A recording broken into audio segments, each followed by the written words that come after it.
Next topic is good morning, good afternoon, good evening to all. So our topic for today is about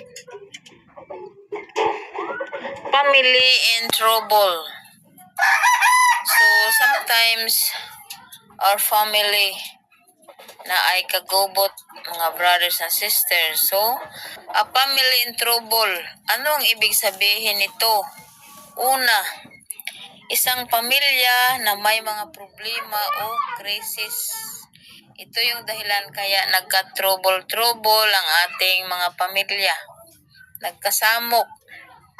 Kaduha, maaring pinansyal at emosyonal o relational issues. So, ito yun.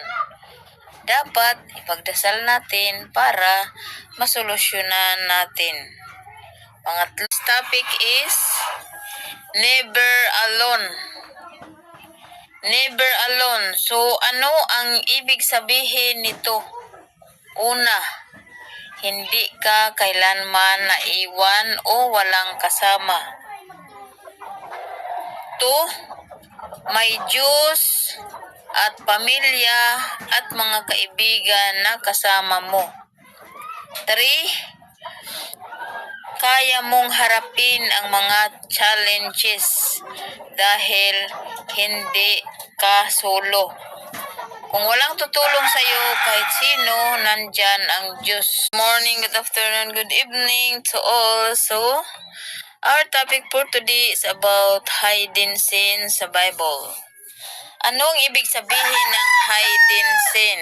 Magtagalog lang tayo para malaman nating lahat. Una, mga kasalanan na hindi nakikita ng iba pero nakikita ng Diyos. So, mga kapatid at kaibigan, marami sa atin na tinatago ang kanilang mga kasalanan. Kahit sa loob ng pamilya, member sa pamilya, hindi nila alam. Ikaw lang mismo mag-isa ang nakakaalam sa kasalanan mo o maling ginagawa mo.